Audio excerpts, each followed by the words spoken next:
ആപ്പിളോ ഓറഞ്ചോ മുന്തിരി അല്ലെങ്കിൽ പൂവമ്പഴം തുടങ്ങിയവ ഇതുപോലുള്ള ഒരു ബക്കറ്റിലിട്ട് നന്നായി ഞെരടുക.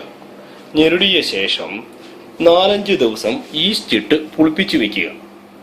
അതിനുശേഷം ഇത് കയ്ക്കും. ഒരു ചെറുതായിട്ടൊരു കയ്പ് വന്നതിന് ശേഷം അതിനെ നിങ്ങൾ ഈ കാണുന്ന 10 ലിറ്ററിന്റെ കുക്കറിലേക്ക് മാറ്റുക. കോട അകത്ത് ഉണ്ടെന്നുള്ള കാര്യം പൂർണ്ണമായിട്ടും നിങ്ങൾ മനസ്സിലാക്കണം.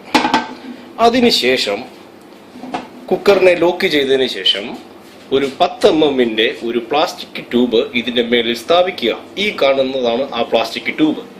അതിനുശേഷം ഇൻസ്ട്രുമെന്റേഷൻ ട്യൂബായ സ്റ്റെയിൻലെസ് സ്റ്റീലിന്റെ ഒരു ചെറിയ പൈപ്പിന്റെ കഷ്ണം കൊണ്ടുവന്നിട്ട് അതും 10 mm ആയാൽ വളരെയധികം നന്നായിരിക്കും. അതിനുശേഷം അതിനെ ഒരു 4 ഇഞ്ച് വ്യാസത്തിൽ 5-8 വളയങ്ങളാക്കുക. അതൊരു തണുത്ത പാത്രത്തിൽ ഇറക്കി വെക്കുക. തണുത്ത പാത്രത്തിൽ ഇറക്കി വെച്ചതിന് ശേഷം അതിന്റെ അടുത്ത എൻഡ് നേരെ നിങ്ങൾ ഈ കാണുന്ന കുപ്പിയിലേക്ക് ഇറക്കി വെക്കുക. അടുപ്പിൽ തീ കൂട്ടാൻ മറക്കരുത്. കണ്ടോ, തീ കൂട്ടിക്കഴിഞ്ഞാൽ ഈ കൂട തിളച്ച് അത് നേരെ തിളച്ച് ഈ ട്യൂബിലൂടെ അതിന് നീരാവി കടന്നു വരും. നീരാവി കടന്നു വരുമ്പോൾ തിള കയറാതെ പ്രത്യേകം ശ്രദ്ധിക്കണം.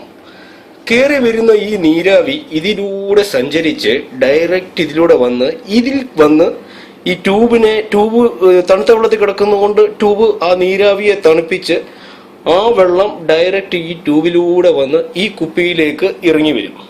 ഈ ഇറങ്ങി വരുന്ന ഈ വെള്ളത്തിനെ ഒന്നുകിൽ കരിക്കും വെള്ളമോ സോഡായോ പച്ചവെള്ളമോ ചേർത്ത് നിങ്ങൾക്ക് കഴിക്കാവുന്നതാണ്.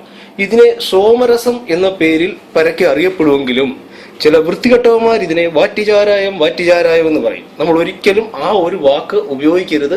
അത് നമ്മൾ ഈ പഴങ്ങളോടും നമ്മളിടുന്ന ഈ മധുരമായ പഞ്ചസാരയോടും കാണിക്കുന്ന വളരെയധികം തെറ്റായ ഒരു നടപടിയാണ്.